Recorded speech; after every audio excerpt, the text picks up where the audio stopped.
有人追，准备。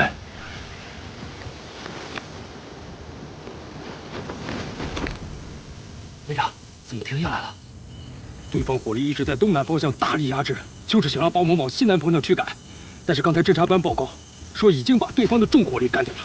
现在所有人听我命令，部队转向东南方向，加大火力突围。是，走。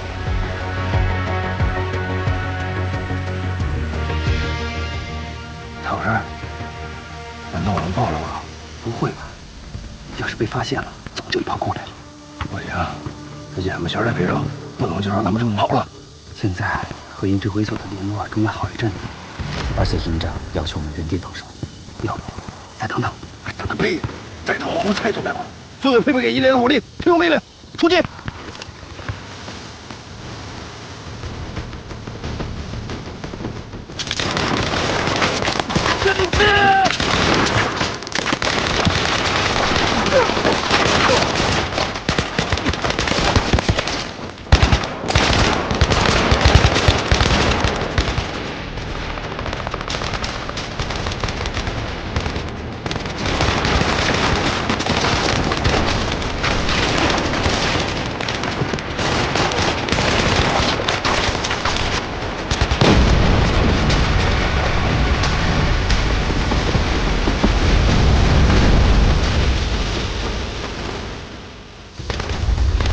连长，前面都被地雷封锁了，我们损失太大，抓紧撤回，往西南方向突围。走。是。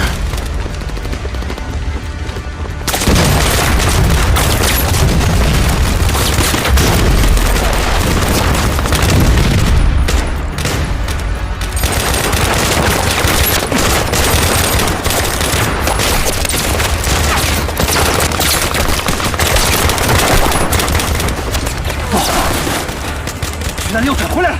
怎么？徐大六转回来了！哎呀，这饭算是吃夹着了！快，抓紧的找个补给点，抓紧撤！撤！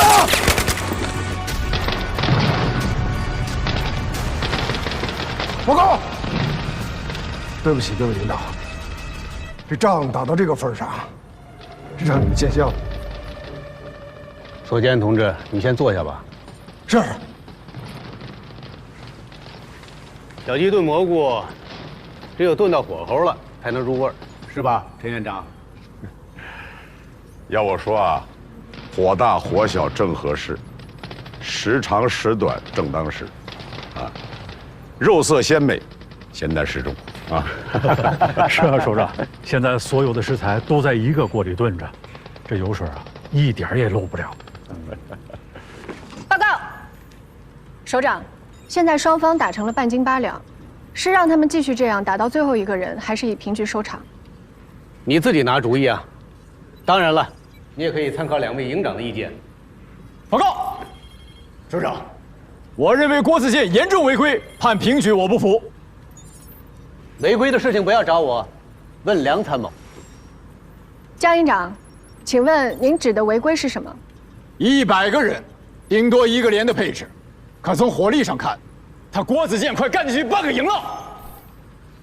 洪班长，将双方的兵力分布图发到大屏幕上。是。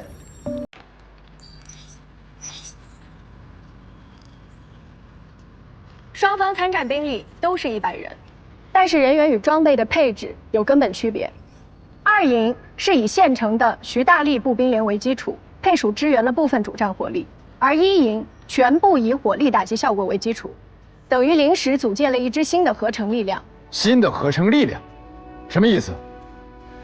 就是说兵力虽少，但火力齐全。实话告诉你，如果不是受限于无法与配属军种取得联络，打你2营阵地，恐怕连战斗机和远程导弹都能招来。你说对不对，梁参谋？其实这个力量的编程并不新鲜，已经在实战中出现过很多次。就在今年，中东某国的作战中，甚至已经有了相对成熟的编制，叫做营战斗群。这个你也知道，我们梁参谋啊，虽然主攻的是军事通信工程，但是他所涉猎的知识范围可不仅仅只是这个领域啊。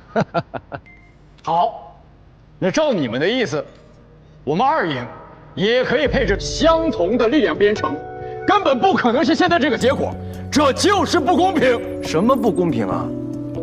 会上梁参谋已经把规则说得很明确了，要立足于合成营现有装备、现有人员，我们并没有超出这个范畴。你不能因为自己没想到，就怪别人跑得快、跑得远吧？郭子健，你是在跟我玩文字游戏吗？吵什么吵？仗还没打完呢。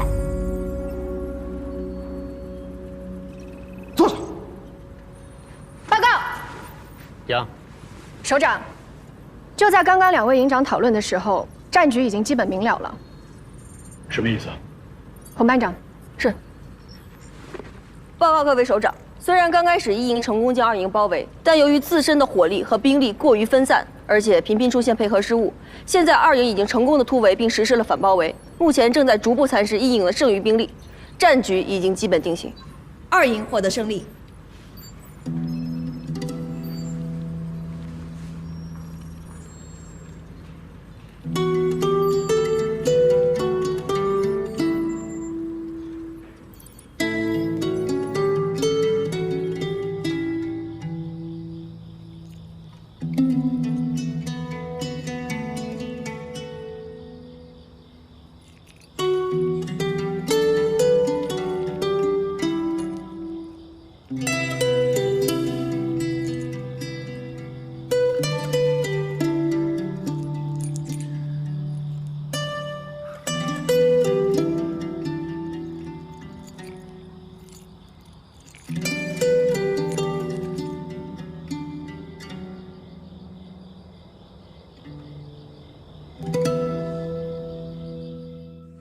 陈院长，慢走啊！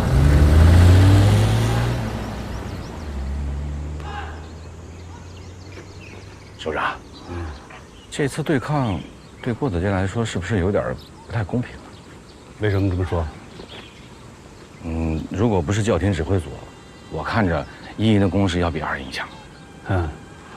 江胜强说的没错，郭子健这次的布局，实际上就是一个赌局。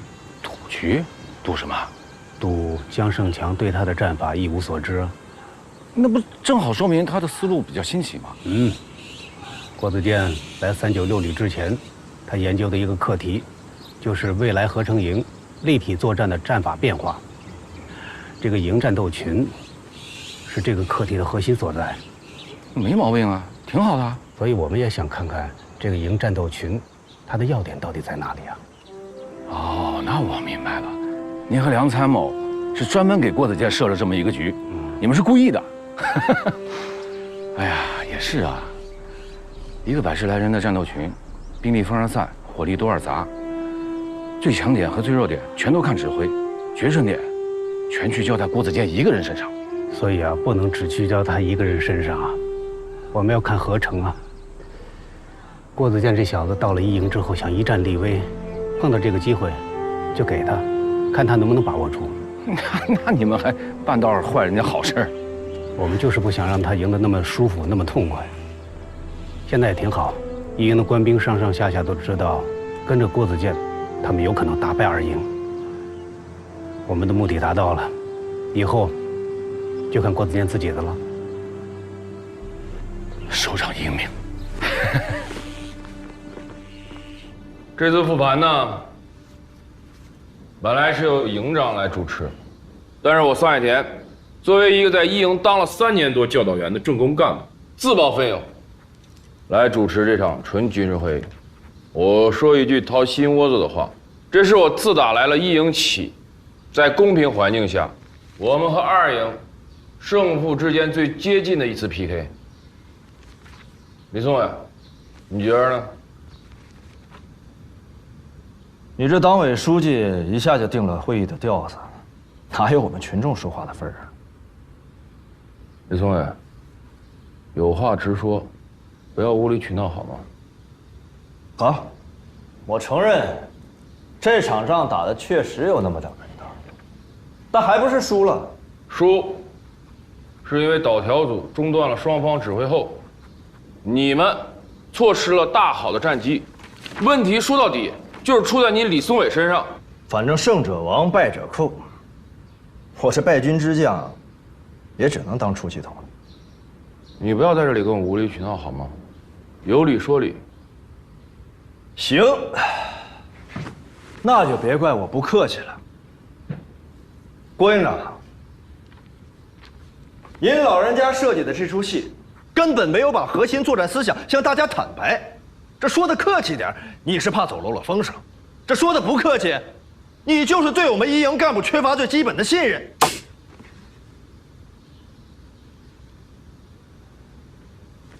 李连长，你接着说。我说完了。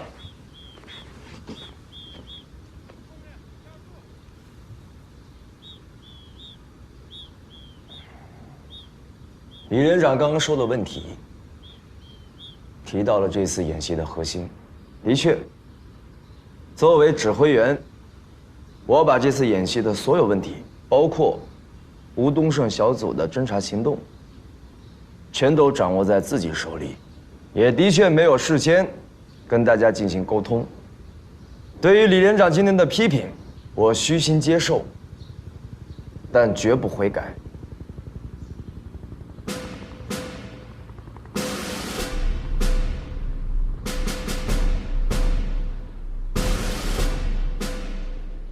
指挥员的战场决策，事关全营的作战攻防，不可能每项任务都要通知各级指挥员。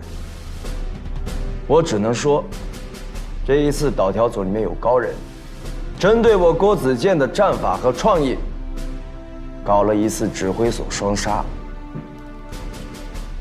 如果说上半场是考验我郭子健的作战方案，那么下半场考验的是在座各位的应变能力，有吗？你们有应变能力吗？所以不要老是去找别人的问题。刚刚李连长有一点说得很对，就是我们之间不信任。事实是在开战之前，也没有什么信任基础。导条组也看到了这一点，看到了我们一营之间的信任危机。来布的局设的套，听郭营长的意思，这是要来信任的了。信任从来都是相互的。一营如果想要打好、打赢以后的每一仗，想夺回往日的荣耀，我们之间就必须要有信任，一粒沙子也不能掺进去。说的容易，这信任也是有基础的，也是有质量等级的。你要想让大家信任你，总得拿出点真本事来吧？哦，那怎么才叫真本事？很简单，3个小科目比一比，敢吗？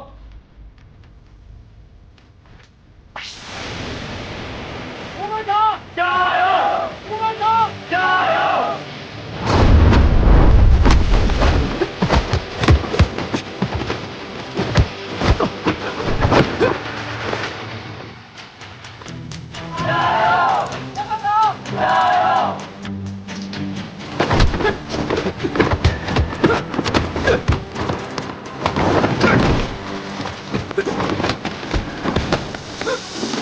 班长，我敌营想灭他。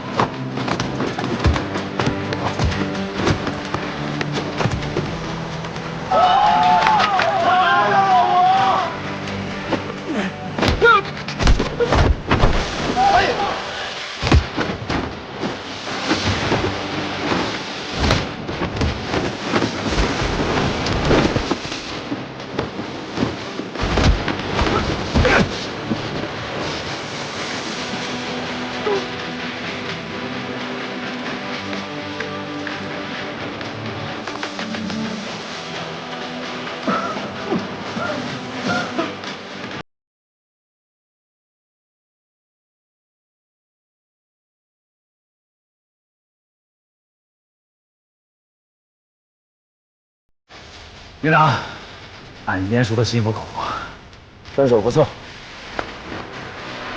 我无光也有光。准备，开始。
看见没？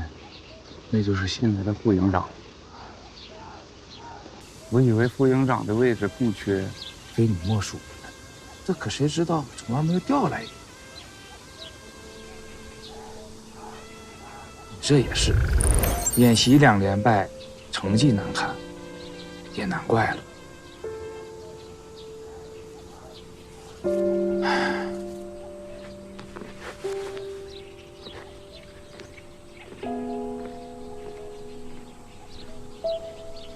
唉。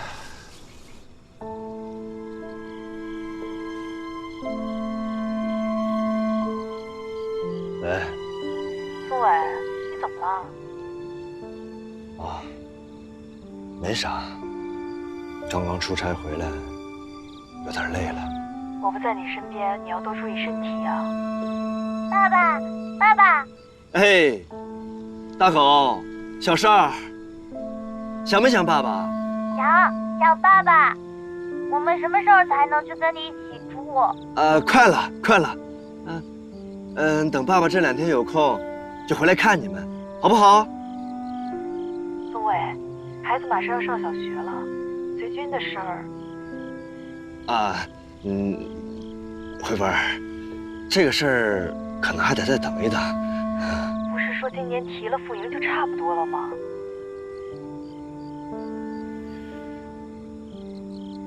怪我没本事。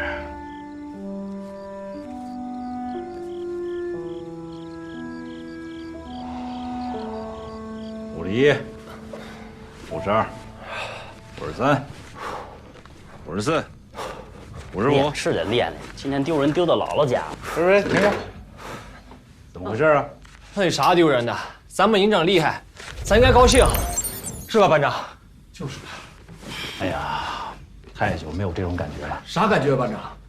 当新兵的感觉啊，就那种，就想要冲锋陷阵的感觉，就那种热血沸腾的感觉，那种马上就特别爽、特别顶的那种感觉，就是。哎，班长，行了，班长，我摸摸。好了，这，不是头疼，是沸腾。哎，对了，虎子啊，咱们营长啊，那身手不凡。今天呢，我跟他交了一下手，有点意思啊。是你让他摁地上来了个锁喉，知道他身手不凡了，有点意思啊。你懂个啥意思？哎呀，这回啊，咱们一营啊，终于有出头之日了。哎，听见没有？班长说什么？一营有出头之日，那我就有出头之日了啊！到时候，等咱班长变成了排长，这不就空出个位置来吗？那我不就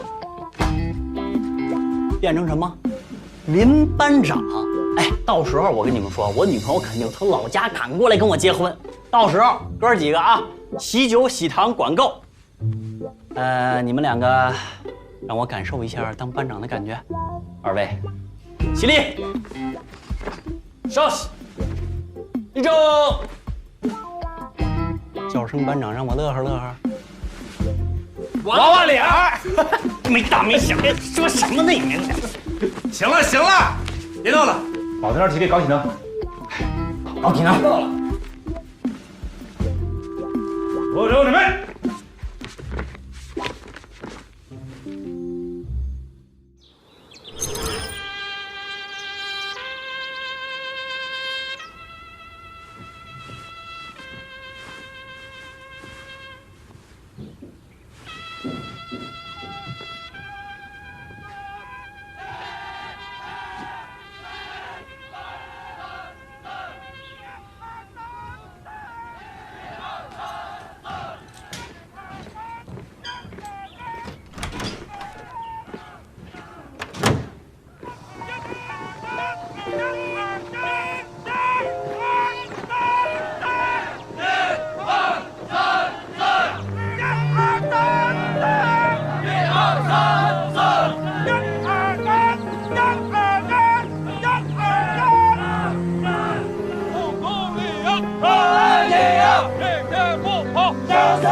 你的这些兵啊，认真起来还是挺可爱的。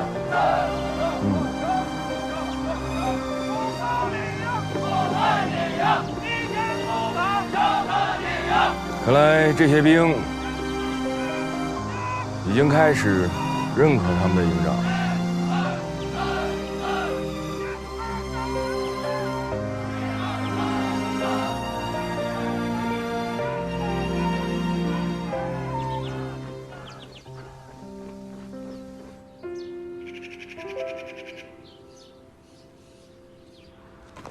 一营报上来的下阶段训练计划，你看了吧？啊，看了，只是以前没这么弄过，能行吗？年轻人啊，敢想敢干，我们当领导的应该提供平台，大力支持。老左，给他这次机会，再给他一段时间，看看效果再说。这次和二营对抗，他们输了，我担心他想剑走偏锋，越搞越乱了。要我看啊，倒不一定。这个郭子健啊，哎，老左，我还是那句话，我们还是要本着以信任、欣赏、发展的眼光看待每一个官兵。行，既然政委这么说，定了。哎，你想想咱们年轻的时候啊，想干事多拼啊，就怕拉到后面。是。幸亏遇到了懂我们、支持我们的领导，我们才能走到今天啊！啊，没错，我们要把这种精神啊传承发扬下去。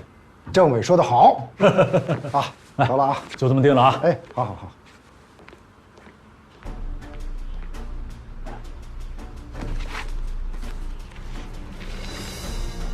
今天把全营的干部骨干集合起来，是要宣布3件事：第一，报请旅党委研究同意个别干部岗位调整，为期2个月，其中一连长李松伟暂时担任营部参谋一职。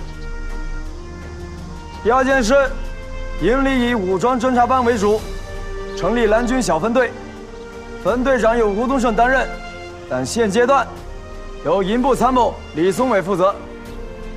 第3件事，大家都看到了，这上面贴着很多表格，是全营近30项专业的训练标准，但是这些标准可不是来自于大纲。报告，说，按纲师训是上级规定的，不按大纲走能行吗？按纲师训是基本要求，必须遵守。但是我贴的这些表格，是我好不容易找到的3级标准。第1级是我们396旅的训练记录，我看了看，大多数都是2营的。第2级是我们集团军的记录，这个标准有点高，但是跳一跳还是够得着的。第3级是全陆军的记录，这个记录如果不扒几层皮，谁也别想轻易超越。我知道，有些人也许会认为，2营是1营军事上最大的拦路虎，但是我要告诉你们，战胜2营并不是我们的最终目标。我把表格贴在上面，就是要求你们，有本事有血性，就给我朝着这些记录下功夫。再有2个月，就是我们集团军的实战演习，到时候，我希望我们1营能够成为396旅的王牌营，可以成为全集团军的王牌营。同志们，说心里话，营长这3把火还没有开始烧起来，但是在我的心里面，这火苗子已经开始蹭蹭直窜了。我是120个相信，只要我们1营全体官兵齐心协力，在军事战备上一定可以打个翻身仗，也一定可以把长胜营这杆红旗扛回来。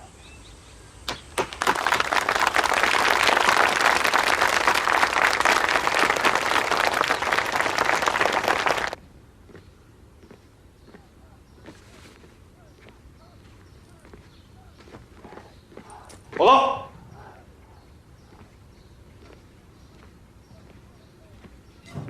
进来。报告营长，我对你今天的安排有意见。有什么意见？凭什么让我去当营部参谋？凭什么不能让你当营部参谋？啊，那就算是我得罪了你，那也不至于睚眦必报，这么快就给我穿小鞋吧？我听说你居然在找门路，想进机关当个管理参谋，那是我的事儿，不用你管。你现在人在一营，就是我的人，我当然管得着。啥意思？你不是想当参谋吗？我给你挪出一个位置了，还不够意思啊？你让我去负责蓝军小分队，那不明摆着让我去挨骂吗？挨几句骂怎么了？蓝军是部队训练的磨刀石，这几个月里，你背负的骂名越多，我们营的实战意识和应战能力才会提高。你不用拿好话糊弄我，我不干，这一营我也不想待了。李松伟，你想干就干，你想走就走啊？你把我一营当什么了？反正咱俩也尿不到一个壶里去，你也看不起我，在这待着也没意思。我就是看不起你。知道我最看不起哪点吗？就是你输不起。我实话告诉你，想调离一营不可能。要不把蓝军分队这个负责人给我干好了，集团军的实战演习你就别想参加。出去。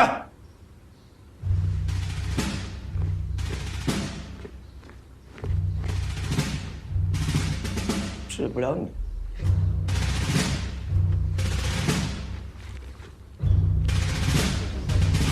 速度也太高了啊！不要了，哎。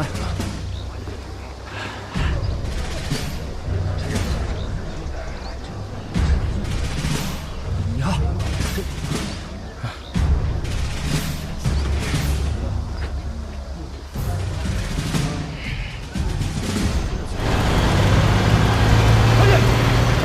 立正。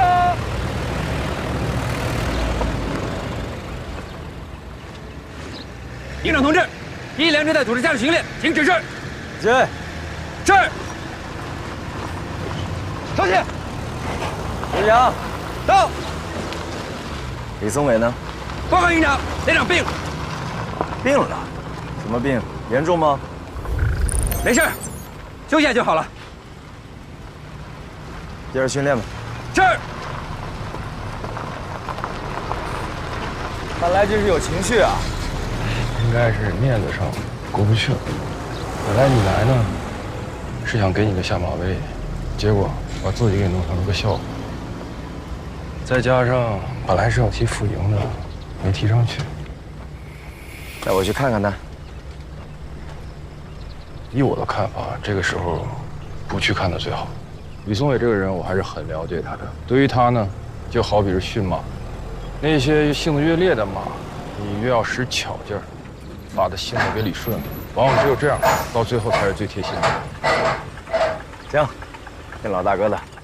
那你还是得去了解了解，看看是不是有什么困难。好啊。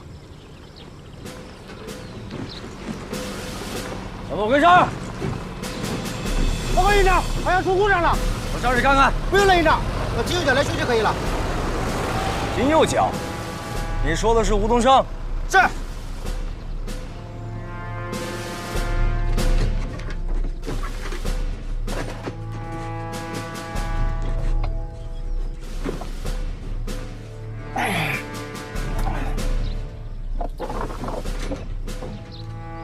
吴东胜，15年的老兵了，是396里最顶尖的侦察班班长。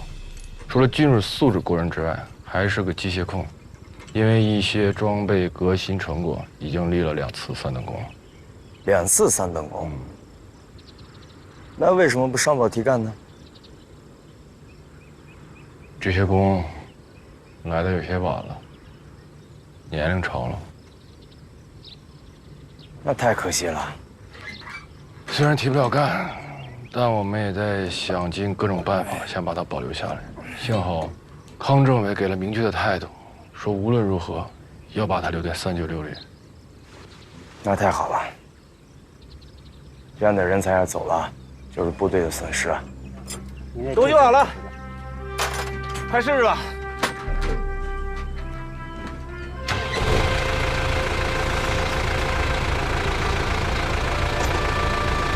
好了，继续训练。吴班长，营长，副班长全才啊！俺是个闲不住的人，最主要是兵当老的呀，天天在营区里边待着，什么东西看着看着也就看会了。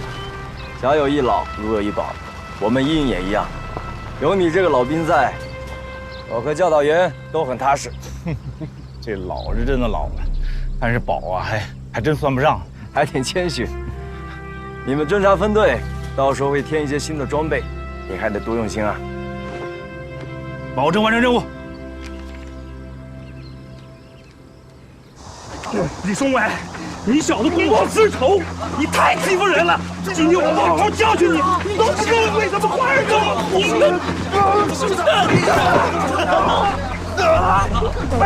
我李松伟行得正，站得直，你董振国要走事，不奉陪。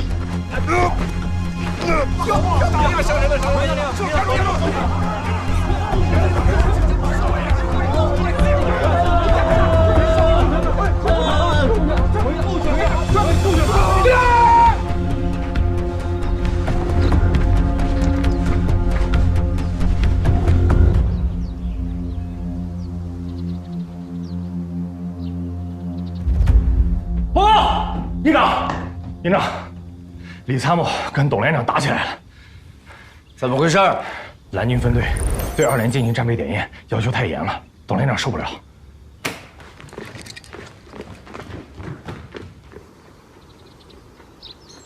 你们营长到。报告。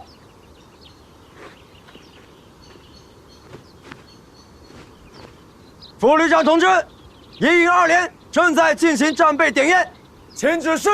代理营长郭子健。郭子健，你这蓝军分队搞得很有成色嘛？2个连长掐着脖子打起来了。报告，李松伟以蓝军为名，公报私仇，为难2连。报告，我是服从营长命令，搞实战训练。你们俩闭嘴！是。是。副旅长，这事儿交给我处理吧，您就别为这点小事分心了。小事儿，我不认为是小事儿。说说看，你想怎么处理？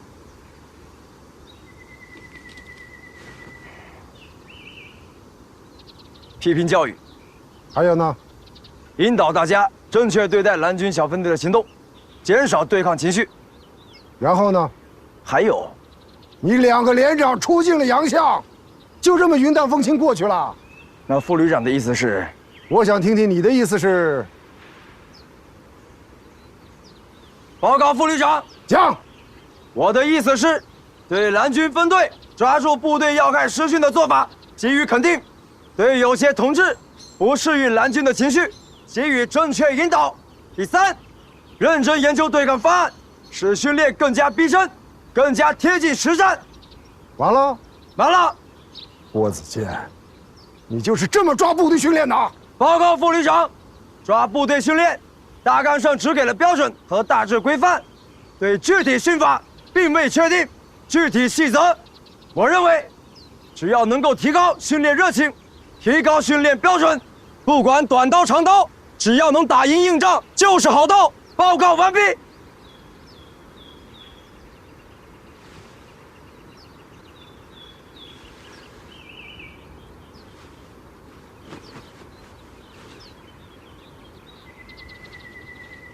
你看看你这2个兵，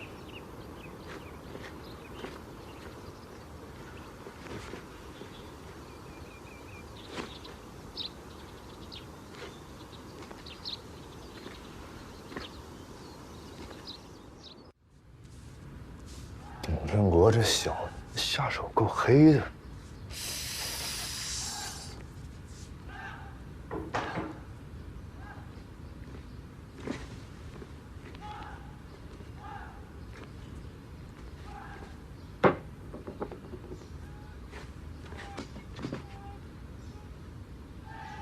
怎么？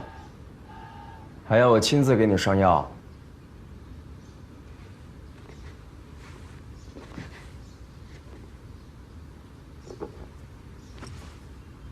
要想说谢谢就说出来。谁想说谢了？哼，不谢就不谢。那我们就聊聊你提副营长的事儿。这件事我本来没必要跟你说，但我怕你心里有疙瘩。论资历、年限以及作战的勇猛，你都没问题，都合格。但是你的理论和新装备操作的考核成绩都不理想。你想说理论和新装备操作对你来说不重要是吗？我告诉你，如果这2项你不达标，以后新的作战模式你根本适应不了。你自己好好想想。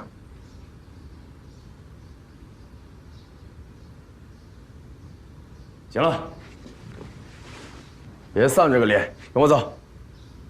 去哪儿？少废话，听命令，走。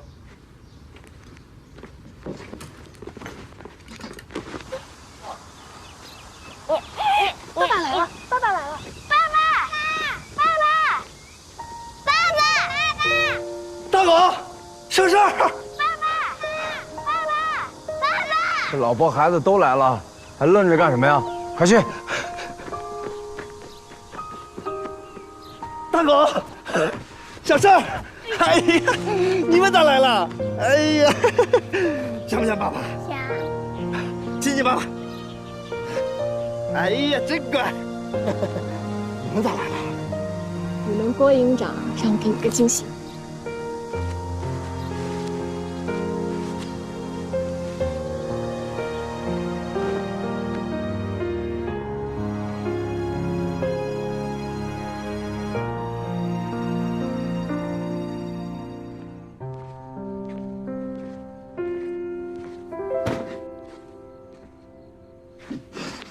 营长，哎，坐。营长，这是？这些都是我在军校的时候收藏的宝贝，有书，也有一些最新的论文。我看你对这方面很感兴趣，也有天分。这些书呢，对于你的未来发展都有帮助，所以送给你了。谢谢营长。还有就是关于你个人进步的事儿，你是怎么想的？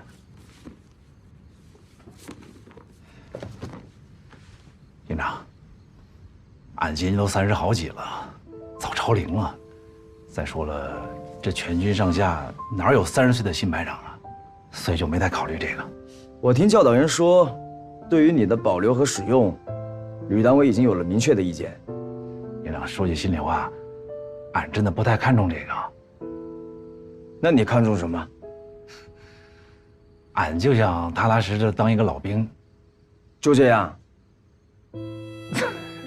营长，你一下给俺问住了。你说句实在话吧，俺在部队这么多年了，啥都习惯了。你说到外边吧，也不知道该干啥，也没个方向。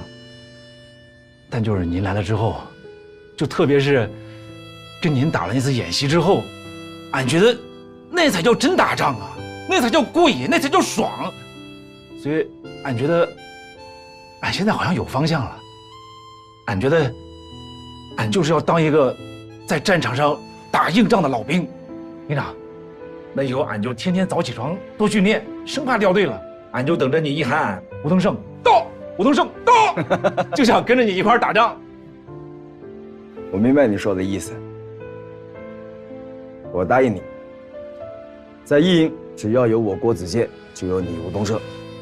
你说的这种感觉，也是我一直在寻找并且想打造的。我不会让你失望的。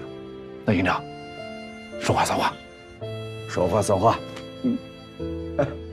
好好学吧。好嘞，营长慢走。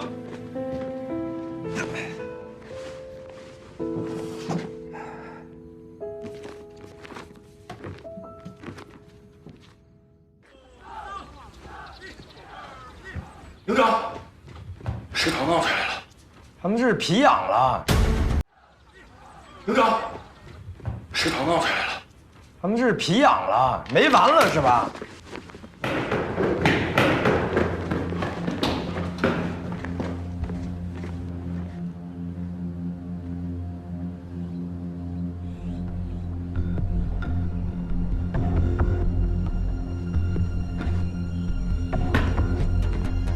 营长，对不起。道的哪门子歉？以前是我误会你了，对你态度不好，还以小人之心夺君子之腹。您说的对，我这个人就是死要面子，这毛病得改，我现在就改。今天当着大伙的面，正式给你道歉。营长，对不起。郭营长，我也得向您道歉。之前的事儿，袁灵火，你那些鬼把戏都是我玩剩下的，改天我教你几个高级的。营长，我们都向您道歉。营长对不起。行了，要真想道歉，就好好训练，争取在集团军实战演习中把第1名给我拿回来。那是必须的。不过这还不够，我们要请营长吃红烧肉，全营都有。开饭。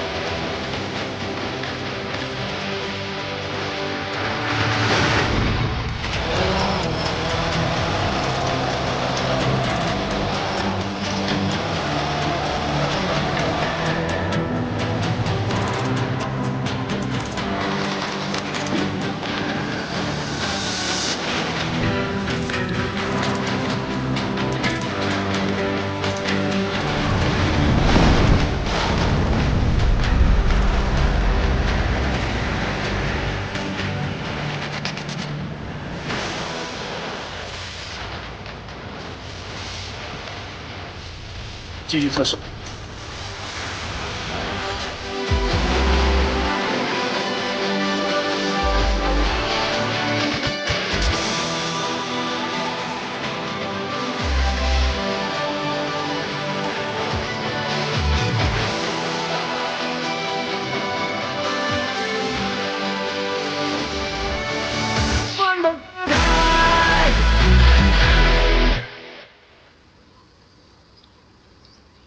怎么样？课题研究的还顺利吧？挺顺利的。我来到基地已经2个多月了，再加上原先在院校的一些准备，导调业务基本没有问题。下一步，我还需要在实际的操作过程当中收集更多的信息，来支持我关于训练基地信息化平台的研究课题。好。在这里有什么需求的话，尽管跟我提，毕竟我还是你的导师嘛。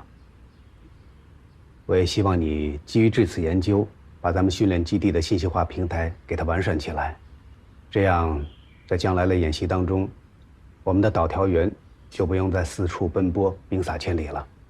不光不用兵洒千里，我们还可以全方位监控全部演习过程，这样的话有助于我们更加科学、精准地做出裁决评估。老师，您刚刚说到需求，我的确有一个需求。哦，讲出来。我希望您可以安排我尽可能多地参加到各种规模的演习工作当中，收集数据，积累经验。啊，好，没问题。我跟集团军的各旅打个招呼，只要机会合适，都会安排你参加。谢谢老师。对了，最近集团军组织的404旅和396旅的对抗演习很快就要开始了，机会难得，你要做好准备。明白，谢谢首长。真行啊！你也太客气，努力，努力，努力，努力！班长要加油啊！还是要努力啊！哎，你可得加油啊！好嘞。怎么样？对照这个，差距还大吗？报告教导员，跟全军的标准比，除了班长，我们还需要追一追，但距离集团军的标准有冲击的希望。你们这一个个看起来都红光满面，本周成绩一出来吓我一跳。我以为得给你们累成什么样啊，没想到一个个都给我生龙活虎的。这次演习一定要给我当黑马。是。说一说，课题结束之后有什么打算？我的研究生导师张教授给我推荐了北京的研究所。哦，这个老张啊，给你瞎指的什么方向啊？我还指望你留下来呢。怎么？已经决定了。我个人觉得，研究所的软件、硬件设施还有研究氛围都挺符合我个人对于职业上的规划的。听明白了，就是我们战区陆军的条件，争不下你这个大馒头，懂了？不是，其实还有一个最重要的原因，我妈妈她心脏不是很好，所以如果我住在北京的话，也可以离家近一点。好了，又不是批评你。去研究所其实也挺好的，以后有好的项目课题，还可以互相合作嘛。当然了。哎，老姜，这次集团军实战演习，你的2营必须得是主角啊！哟，刘科长，屁股决定脑袋啊！这作训科长一当，立马就不跟我争了啊！瞧你说的这是什么话？咱们俩再争，咱们俩不是外人，对吧？我是担心那郭子健不靠谱。你忘了上次2个连长打架的事儿，惹得索副旅长现在还牙痒呢。但我可听说，1营最近的训练抓的还是挺扎实的。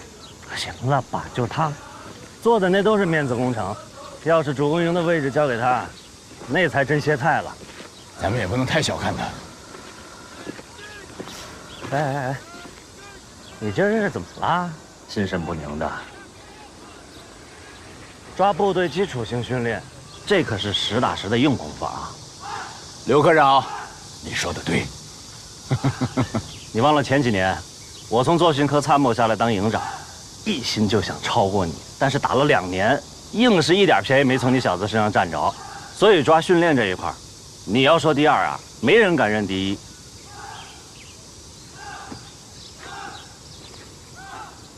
瞅啥？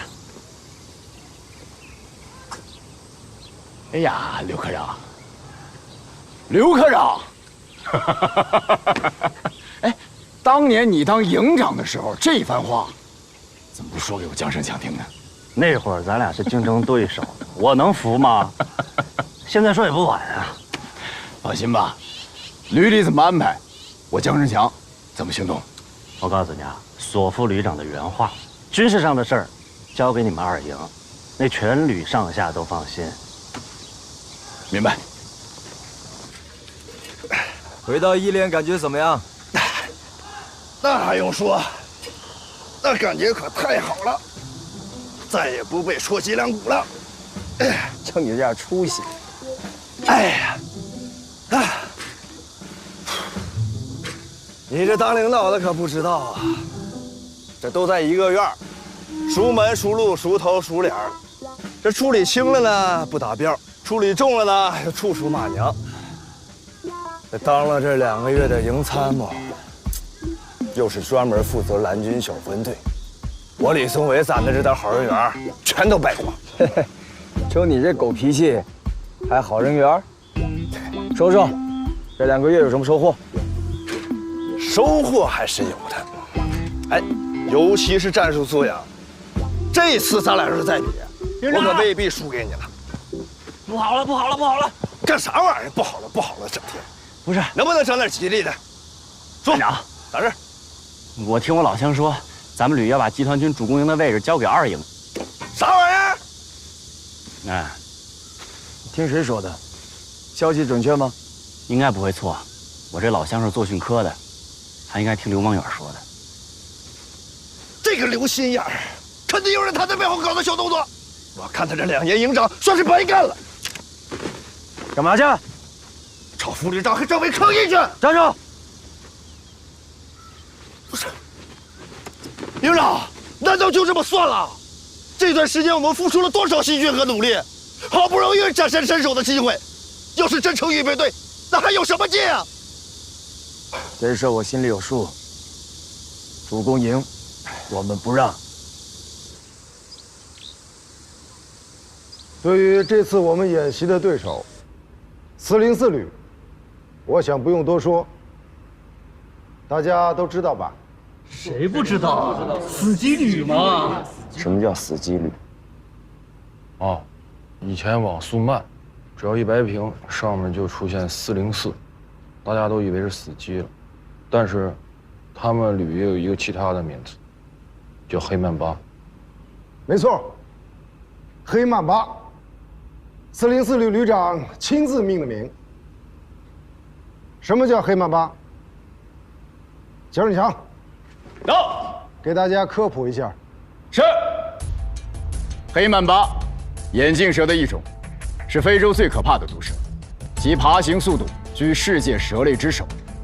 最关键的是，其自身毒液成分里含有致命的神经毒素和心脏毒素，一旦遭受它的攻击，就将面临机体的重要器官受损。404旅对对手的打击，其战术战法形同黑曼巴。汇报完毕。都听明白了吗？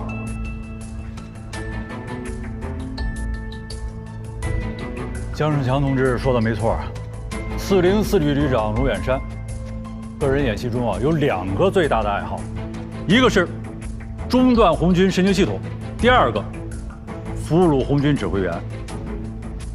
所以我们这一回一定要确保索副旅长的安全。他要是被捉了去我们基本上都只有举旗了啊！我这100多斤交给你们了啊！报告，讲，请政委放心，我们营可以将主攻任务和保护首长的任务一并兼了，绝对确保首长的安全。2营是咱们的老牌主攻营了啊，所以这次打主攻，非2营莫属。保证完成任务。报告，我有异议。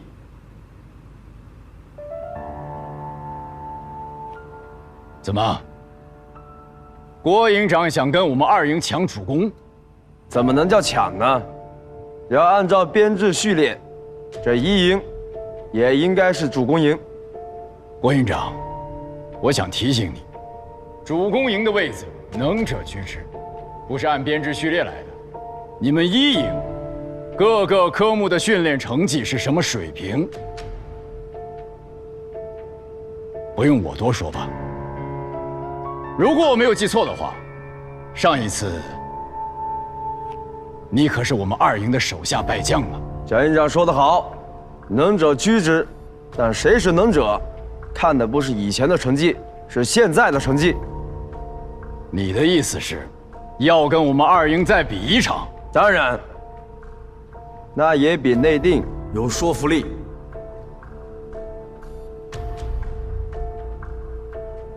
哎，行了，你们这互不服输的劲儿都给我往卢远山身上使去啊！这会议刚开始，净替你们打岔，坐下，继续开会。这郭子健他想争主攻营这个事儿谁不知道？不就是想捞点印象分，给进大机关攒点资本？这种人功利心太强。他想进步，这无可厚非。可是做什么事儿得讲个章程，没有规矩不成方圆。演习这么大事儿，不能拿396旅的荣誉开玩笑。按理说主攻营的事儿，咱们旅就可以直接做决定，根本没必要听他们2个营的意见。但是今天他公然提出异议，如果咱们直接拒绝，这传到军首长们的耳朵里，会不会显得我们故意排挤他呀？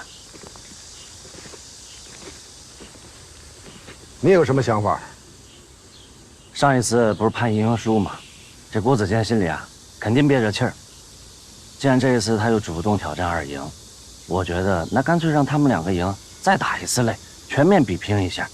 一来可以给我们的演习就当热个身了，二来呢，让他心服口服，知道咱们396里不是他想怎么着就能怎么着的。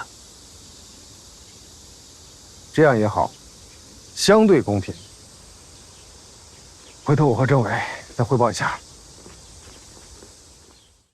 今天的动员会，我先开个头，等会儿教导员再做指示。为什么要做这个动员？告诉大家，不是演习，不是打仗，而是一次比武打擂。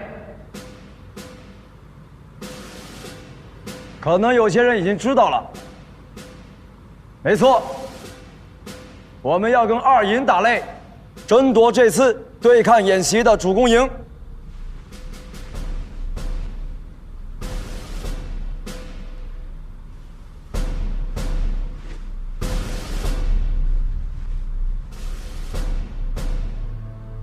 怎么，大家是被二营打怕了，打得失去脊梁骨了？没有。好，看来大家还承认自己是个男人，是个爷们儿，还对得起那个大大方方写下的兵字。我就不信，那二营能做到的，我们一营做不到。那些科目他们训了，我们也没漏。虽然我们上次败了，但是这几个月时间里，我亲眼目睹大家的训练进了一大步。我可以负责任地告诉大家，现在正是我们可以用实力说话的时候。既然大家来选择当这个兵，在狭路相逢的时候，就把心中的勇字给我写实了，写硬了，写进骨头里，写进血脉里。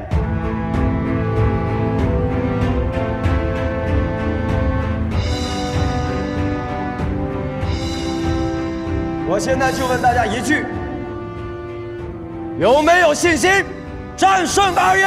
有。当然，战略上我们要藐视对手，在战术上，我们要认真研究。具体怎么研究我不管，我就一个要求，必须打赢。下面，请教导员做指示。郭子健当营长真是可惜了，他应该到宣传科当科长，这口才一套一套的。士气不错，咱们也不能泄劲儿。放心吧，营长，咱们营的兄弟们早就摩拳擦掌，想大干一场了。不能输给郭子健，绝对不能。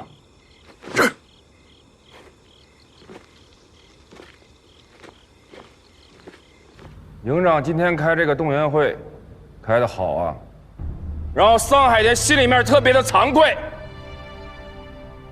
本来是想跟大家好好讲讲，以武打擂，输赢不要紧。所以今天我要在这里为一营所有的官兵做一次自我的批评。我们是人民的子弟兵，我们的职责是保卫我们的祖国，保护我们的同胞。如果在我们的脑子里面要让一个输字安了家，那我们还能上战场打仗吗？不能。对，所以此次比武打擂就一个字儿：赢！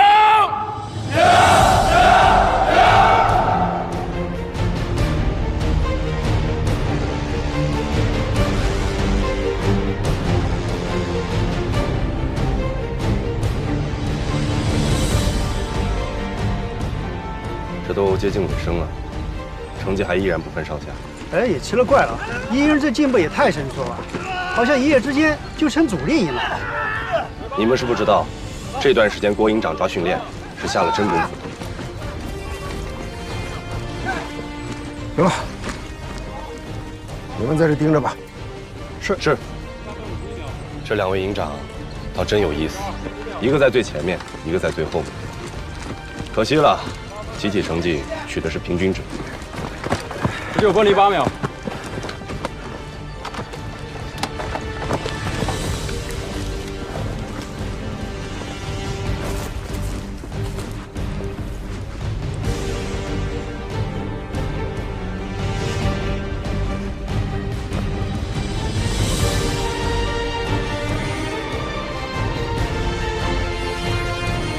分手之间。转的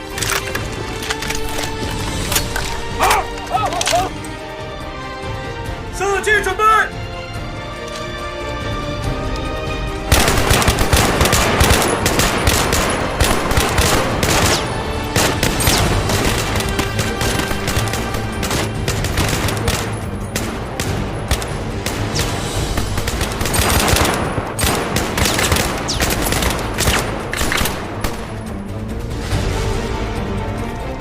握子状态。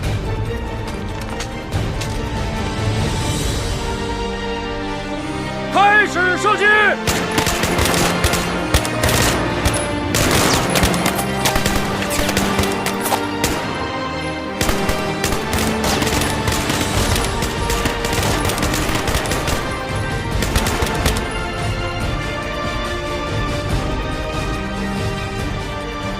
双方第一场比赛结果，1赢，领先5分。鬼！我对比赛结果有异议。报告，一营参加射击比赛的每一支枪上都加装了新式瞄准镜，他们是靠新式瞄准镜赢得的比赛。我认为胜之不武。新式装备下发不用，留在库房里压箱底吗？这叫蠢。再说了，训练大纲规定，射击考核比赛可以使用瞄准镜，且评定标准不变。你要不信，你们可以回去翻一翻。郭营长，你是在跟我玩文字游戏吗？我们可是完全按照训练大纲的规定来操作的。江营长，这新式瞄准镜早就派发部队了，包括你们2营，你们不用，还不允许别人用，这没道理吧？营长，新式瞄准镜前段时间刚刚配发，我们营训练的比较少，所以。郑参谋，到，大声点。刘科长说要保证训练装备的完好率，所以，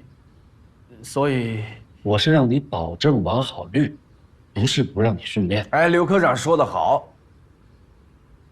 你们还觉得不公平吗？要还觉得不公平，上一轮比赛可以不算，你们也可以使用新式瞄准镜，我们再比一场，怎么样？营长，我们没有专门训练过新式瞄准镜的使用，就算比了，我知道了。大家都是为了工作嘛啊！如果2营对这一轮的比赛结果没有什么意见的话，那我们就进行下一个科目的比赛。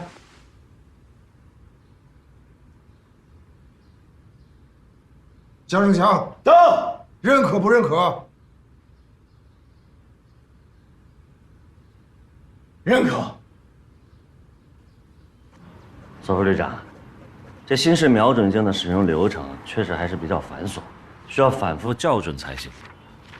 而且它的结构还比较精密，一旦坏了是很难维修的。新式瞄准镜既然配发了，他们安排训练也无可厚非啊。是无可厚非，但是您别忘了，关于装备咱们每年是有考核标准的。如果今年考核不合格，那是会影响咱们旅在全集团军的整体排名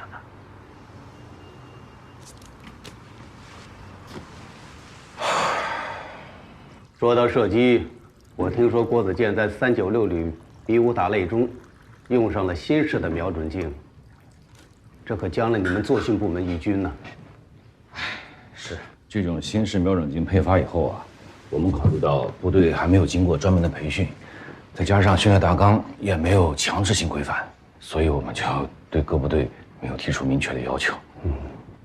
我们现在很多同志惰性依然很强啊，生怕事情揽在自己的身上，能躲就躲，能闪就闪。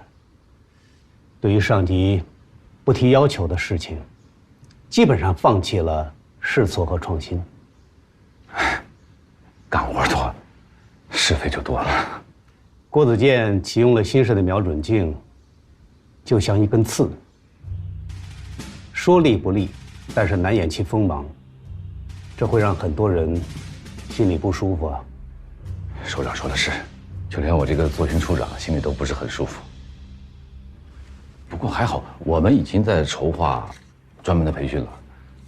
当然现在说起来有点马后炮，但确实已经在运行了。我们机关现在很多同志啊，做事情就是起大早赶晚集，工作要讲程序化，程序要讲规范化，规范要合理化，弄得处处像打太极。你们作训处在这方面问题虽然不突出，但也要引以为戒。首长批评的是。哎，首长，我越来越发现这郭子健啊，您把他从步兵学院调过来，那绝对是一张妙棋啊！您这是慧眼识珠，到底是妙棋还是臭棋，还说不定，交给时间去检验吧。不过，郭子健确实是我老同学那儿的宝贝疙瘩，费尽心思把他挖过来，又送到一营去历练，也算是用心良苦啊。来，喝点茶。好。哎呀，老同学啊，自打那天郭子健在台上做检讨，我就看出来了，你在打他的主意。怎么着？搁我这儿你不放心啊？你是不知道，关于这个郭子健呢，我们学院对他启动了一项重点培养计划，而且跟相关的陆航旅和特战旅也都联系好了。如果不是那个刘科长把这件事儿捅到我们院党委，想把郭子健弄走，我这就不会答应的。行，我承认，我捡了个大便宜，行了吧？行了，关于郭子健呢，咱就不聊他了。我只是希望，老同学，郭子健到了你那儿，多多锤炼他。放心吧，老同学。还有一条啊，如果有一天你觉得他不好用了，或者不想用了，你就直接还给我。什么意思啊？这小子是个人才，不能浪费了。行，你的话我记住了。说实话，就这几个月的时间，他顶着各方面的压力，把一营带的跟二营打成平手，这就算过关了。哎，首长，我厚着脸皮向您提一个小小的要求，就郭子健，我们作训处提前预定了。这才哪儿到哪儿啊？主攻营不是还没拿下来呢吗？话说，这两个营现在打得旗鼓相当，他最后会是什么样的结果，真是很难预料啊。既然是比武，就不要只限于米数、秒数、环数这样的死成绩，要比，就比出一支部队真正的战备水平。首长，您的意思是？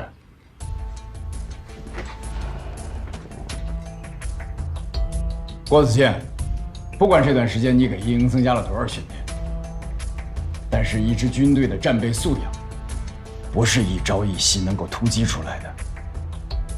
我承认，你的那些小聪明对我有用，但是对上黑曼巴，对不起，一点用都没有。你的那些小聪明，只会把396旅推向失败的深渊。拍马屁你还挺拿手的。我告诉你，兵者，诡道也。打仗不光靠的是拳头，还得靠脑子。现代战争，更得靠装备和信息等多元素综合运用。我不管你说我是小聪明还是什么，我只知道想赢，就要不惜一切代价。行了，别吵了。叫你们来不是听你们斗嘴的。既然现在打成了平手，你们又谁都不服谁，那首长们的意思是下一轮的比赛就要加码了。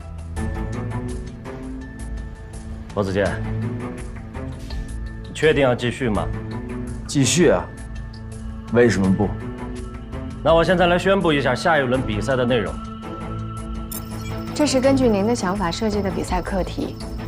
1营、2营分别向我们预先设定好的目标点进发，在途中我们会给他们设置难度不等的各种障碍，以到达的时间和解决障碍的处理能力等综合评定他们的成绩，分高者胜。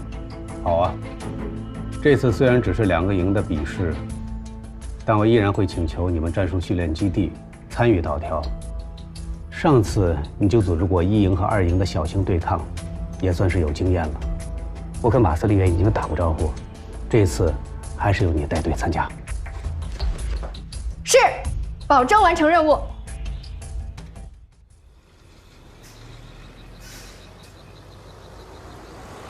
这次的考题是我出的，因为有导调组在，所以呢，我全程就当观众，不讲评，不打分，也不表态，所以你们不要有压力啊。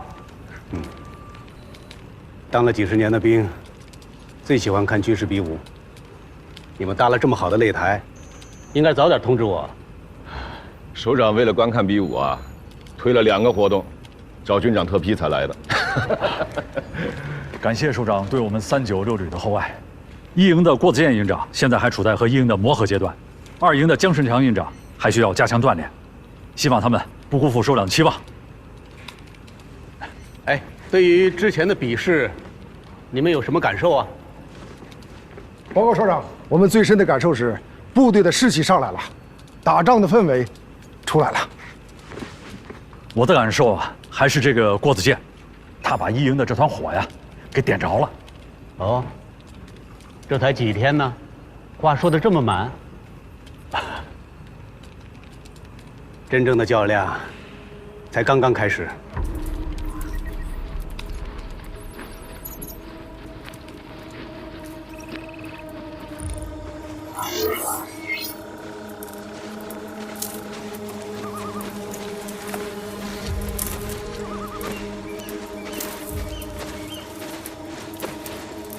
没想到这天军演习还没开始，咱们就跟这郭子健遇上2回了。听说他这段时间的一营搞得如火如荼的，不知道这次能不能赢。2营营长江胜强是连续2年集团军的标兵营长。2营这3年的比武金牌数量在396旅里连续3年排名第1。1营这3年的战绩远不如2营。上一次的对抗中，他们表现得更是不尽如人意。但是郭子健是个变量，暂时没有足够的数据支持，所以无法推断结果。梁才，我一直以为我才是咱们基地最八卦的人，没想到啊！这怎么能叫八卦呢？这只是一些最基本的信息。基本？难不成你把他们之前所有的对战信息都查了一遍？不应该吗？还有他们日常训练的成绩，这都有助于把比武计划做得更加合理。毕竟上一次在制定方案的时候，我忽略了一些问题，才导致最终判定结果的时候会产生歧义。这次拉动虽然没有设置对抗环节，但实际上每分每秒都在对抗。报告，营长，来回也就200来公里，没难度。李松蔚，到，就你能是吧？我告诉你们。梁副军长费这么大功夫，不可能只为看看部队的拉动和奔袭能力。所有人，给我打起12分精神，听到没有？是。报告，2营已经出发了。好，胡三茂，到，马上联系吴东胜。是。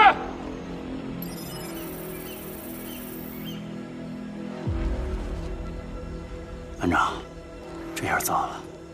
身前身后2个指挥所，到底哪个是真实的集结地？2个指挥所还不是最麻烦的，最麻烦的是山前和山后2条完全不同的线路。要万一选错了，就必须要绕行，那咱们就输定了。要不我带人靠近点看看吧？别着急，2个指挥所都已经设定了防守人员了，靠那么近干嘛呀？好让咱们抓吗？咱总不能给营长发2个位置吧？根据我的综合分析，山前的指挥所明显的是在虚张声势，是假；山后的指挥所比较隐秘，而且又在山谷，应该是真的。我的，赶紧把山后指挥所的方位发给营长。明白。报告营长一个好消息，讲1营到现在还没有出发，看样子是被梁副军长所设置的双指挥所给迷惑了。在战术素养方面，1营肯定是兜不住的。不过咱们也别掉以轻心，既然梁副军长只给咱们设置了唯一的目标，那说明在前面的路上还有其他的障碍和考验在等着我们，密切注意动向。是。报告，收到吴东胜一线情报。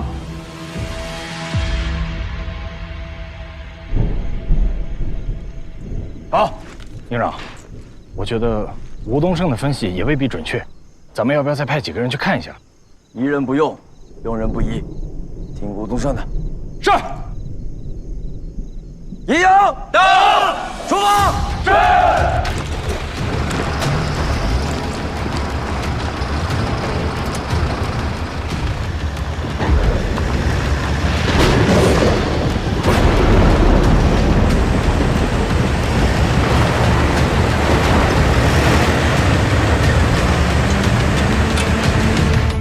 哎呀，这一营的车队明显走偏了嘛。凌军啊，你这语气明显带有偏向啊。啊，不是，我就是觉得有点可惜，这部队一开始就走错了路，后面的仗怎么打嘛？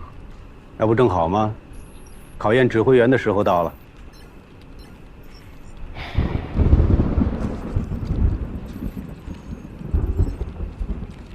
坏了，首长，现场下雨了。看到了。各连注意，保持车速的同时，注意雨夜路滑，小心驾驶。各连回复。收到，收到。报告营长，由于一营侦察班判断失误，给出了错误的目标点。一营入上后正在向假的目标前进。营长，这次咱们的赢面很大呀！通知保上连，太空兵在一营折返的路上，设置路障。你是要断他们后路？要赢就赢得稳妥，以防万一。是。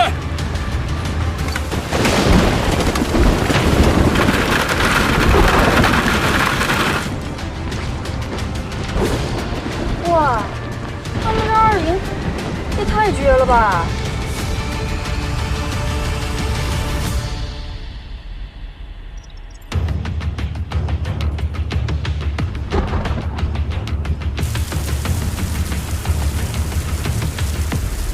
哎，这不是一营的那个侦察班吗？他们又回来了。动管，动管，动管！错了，快把谁写的位置发过去。是。看来是发现错误了。可惜发现错误也晚了，后路都让人给断了。给二营设置的路障，你设好了吗？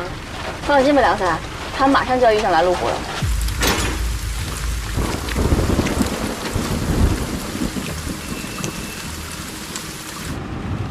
一营的后路已被我们截断，让保上连的人先别急着回来，告诉他们，在设上地点密切注视一营的动向。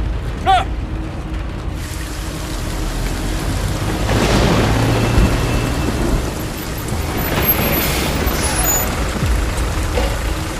什么情况？什么情况？为什么停车？报告营长，前方设置了路障，前方设置了路障。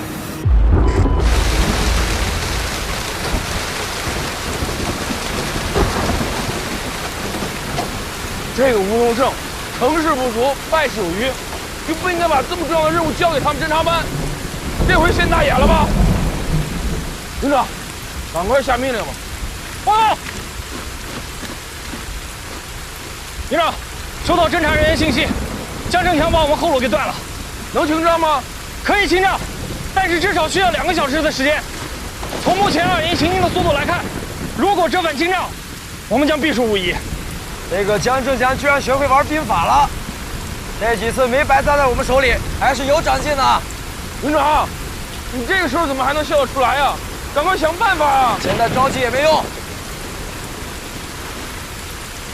地图，这就是地图中标注的那个石桥，它是山脉中最短的峡谷。班长，别说现在石桥断了，我看就是好好的，就这个宽度。也很难过咱们的重装备。少说3句话，现在你赶快把石桥的方位、状况，还有周边的情况编成信息发给营长。是，营长他自己会判断的。一营现在什么情况？接到消息，一营已经发现错误，应该会立刻折返。我们有没有备选方案？有2条路可以选择，第一条是一条简易的山路，通过这条简易的山路之后，有一个山谷。无法通行，除非下桥。另外一条路虽然好走，但是会绕远。哪种方案更快？正常情况下，架桥肯定比绕路来得快。但是现在下雨，架桥有很大的安全隐患，索福旅长最重视安全的问题。所以，一营现在折返清障，花费的时间和我们绕行的时间其实差不多。综合分析，我认为加速绕行更为稳妥。一营，他们有没有备选方案？我们现在有3个选择，第一就是原路折返，但是刚胡参谋说了，时间不够；第2是绕行，但是要花的时间会更多；第3就是这里蜂妖谷。对，马上通知吴东升，快速侦查蜂妖谷。是。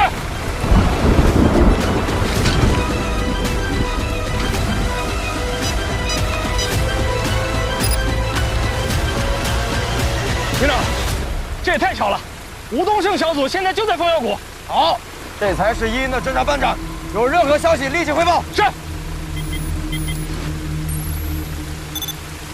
营长，蜂妖谷的石桥是断的。断的。